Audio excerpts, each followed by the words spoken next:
Welcome to Rizvi's e-learning channel. Good morning, students. This is the digital communication class and the subject code is BEC 601. In our last lecture, we have done problems based on PDF. है ना, PDF की properties पे हमने question solve किया था. तो उसी का जो क्वेश्चन PDF का क्वेश्चन हम सॉल्व कर रहे थे लास्ट लेक्चर में, तो उसका सेकंड पार्ट, पहला पार्ट हमने निकाल लिया था. पहला पार्ट हमें निकालना था relation to find out the relationship between A and B. We have find out the relationship between A and B. A और बी के बीच का रिलेशनशिप निकाल दिया था, जिसमें हमारी रिलेशनशिप क्या आई थी, B is equal to 2a आया था ना. वो किस प्रॉपर्टी के थ्रू निकला था, वो हमारी एरिया अंडर द कर्व की प्रॉपर्टी के थ्रू निकला था, b is equal to 2a. Next part आपका आ जाता है CDF. CDF cumulative distribution function हमें निकालना है, और क्यूमुलेटिव डिस्ट्रीब्यूशन फंक्शन वाली प्रॉपर्टी क्या होती है, f of x is equal to minus infinity to infinity f of x dx. ये हमारी क्या है, ये हमारी प्रॉपर्टी है CDF वाली, जो अब हमें CDF निकालना है. तो हम कैसे CDF निकालेंगे, फंक्शन हमारा क्या दिया हुआ था, PDF वाला function f of x is equal to minus infinity to infinity a e to the power minus b mod of x dx. ये हमारा क्वेश्चन दिया हुआ था, ये क्वेश्चन हमारा मेंशन था, जिसमें हमारी लिमिट कहाँ तक जा रही है, minus infinity to infinity a of e minus b mod of x. अब mod of x आ गया है. mod of x की बात करें तो mod of x जहाँ पर आएगा वहां पर आपकी दो वैल्यूज आ जाती हैं. हमको दो पार्ट में इसको डिवाइड करना पड़ेगा फर्दर सॉल्व करने के लिए. तो आइए इसको फर्दर सॉल्व करते हैं. तो ये क्या हो जाएगा हमारा, इज इक्वल टू, एक लिमिट आपकी आएगी माइनस इन्फिनिटी टू x, है ना, a of e minus b mod of x है तो x हो जाएगा, क्लियर, dx. प्लस दूसरा पार्ट आपका क्या आ जाएगा, माइनस 0 टू x, है ना. एक लिमिट आपकी क्या आ गई, माइनस इन्फिनिटी टू x, दूसरा क्या आ गया, 0 टू x. अब a of e minus b of x था, तो अब यहाँ पर क्या हो जाएगा, b ऑफ x हो जाएगा, ठीक है, dx. क्लियर है ये आपको. दो पार्ट्स में कैसे डिवाइड होता है, जहां पे भी मॉड ऑफ x रहेगा वहां पे भी जो भी आपका पोर्शन रहेगा वो दो चीज में डिवाइड हो जाएगा, है ना. जो फंक्शन आपका रहेगा वो दो पार्ट्स में डिवाइड हो जाएगा. पहला पार्ट आपका ये रहेगा, दूसरा पार्ट आपका ये रहेगा. ये किस लिए, कौन सा पार्ट है, x इज ग्रेटर देन 0, और ये कौन सा पार्ट है, x इज लेस देन 0 के लिए. क्लियर है, ओके.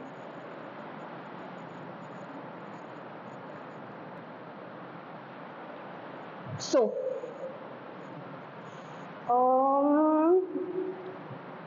ये x इज ग्रेटर देन 0 के लिए, ग्रेटर देन 0 के लिए ये पॉजिटिव होगा, सॉरी, और x इज लेस देन 0 के लिए क्या हो जाएगा, नेगेटिव हो जाएगा, है ना. हमने क्या दो पार्ट्स में डिवाइड कर लिया था. जो भी हमारा मॉड ऑफ x था, मॉड ऑफ x जहां पे भी मॉड रहेगा वहां पे आपकी टू वैल्यूज आएंगी, एक पॉजिटिव और एक नेगेटिव. तो एक पॉजिटिव हो गया और एक आपकी नेगेटिव वैल्यू हो गई, ठीक है. इसको फर्दर हम सॉल्व करेंगे, है ना. Integrate minus infinity to x है तो क्या आ जाएगा आपका, a e to the power b x minus infinity to x, है ना. लोअर लिमिट क्या है आपकी, माइनस इन्फिनिटी है, अपर लिमिट क्या है आपकी, x है. फर्दर सॉल्व करेंगे तो अगर a और b को हमने बाहर निकाल लिया और अपर और लोअर लिमिट लगा दी तो e की पावर क्या आ जाएगा, e की पावर bx माइनस e की पावर माइनस इन्फिनिटी, है ना. हमने पहले lower limit sorry upper limit लिए, अपर लिमिट लेने के बाद फिर हमने क्या किया, लोअर लिमिट, अपर लिमिट माइनस लोअर लिमिट कर दिया. ये अपर लिमिट हो गई, ये लोअर लिमिट हो गई.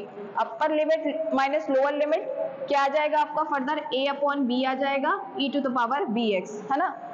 फर्स्ट रिलेशन में हमने क्या फाइंड आउट किया था, b की वैल्यू क्या था, b की वैल्यू थी b is equal to 2a आया था, जो relationship between a and b आया था, जो फर्स्ट पार्ट था हमारे क्वेश्चन का, ये रिलेशन आया था b is equal to 2a. अगर b is equal to 2a हम यहाँ पे रख देंगे तो 2a अगर हम रखेंगे तो a से a कैंसिल हो जाएगा, है ना, a से a कैंसिल हो जाएगा, तो क्या बचेगा आपका 1 upon 2 e to the power bx, है ना, यही बचेगा. क्लियर है, तो ये आपका आ गया, आंसर आ गया आपका इसका, ये वाले पोर्शन का. नेक्स्ट करते हैं.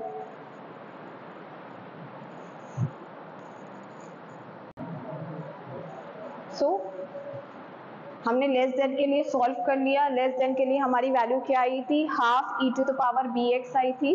अब हम ग्रेटर देन के लिए सॉल्व करेंगे, है ना। एक्स इज लेस देन 0 के लिए मैं सॉल्व कर चुकी हूँ, अब एक्स इज ग्रेटर देन 0 के लिए सॉल्व करेंगे। तो सेम प्रोसेस है, A e to the power minus B x minus B. तो आपकी लिमिट कहाँ तक जाएगी, 0 टू x जाएगी। यहाँ पे इसको सॉल्व करेंगे, कॉमन ले लेंगे, a बाई बी कॉमन ले लेंगे, आपके पास क्या बचेगा, minus e minus b of x plus 1, ठीक है।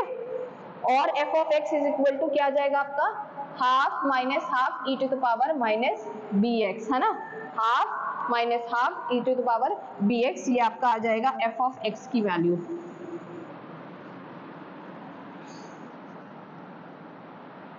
इजी इंटीग्रेशन है, ओके। सो CDF फंक्शन को अब हम कैसे डिफाइन करेंगे। अब जो हम CDF फंक्शन को डिफाइन करेंगे, जो हमारी दोनों वैल्यूज निकली थी, x इज ग्रेटर देन 0 के लिए जो वैल्यू निकली थी और x इज लेस देन के लिए जो वैल्यू निकली थी। तो half e to the power B x हमारी लेस देन के लिए वैल्यू निकली थी, ग्रेटर देन के लिए हमने सॉल्व किया तो हमारी क्या वैल्यू आ रही है, 1/2 minus half e to the power minus B x for x is greater than और इक्वल टू 0। तो ये आपका CDF फंक्शन डिफाइन हो गया। क्लियर है आपको।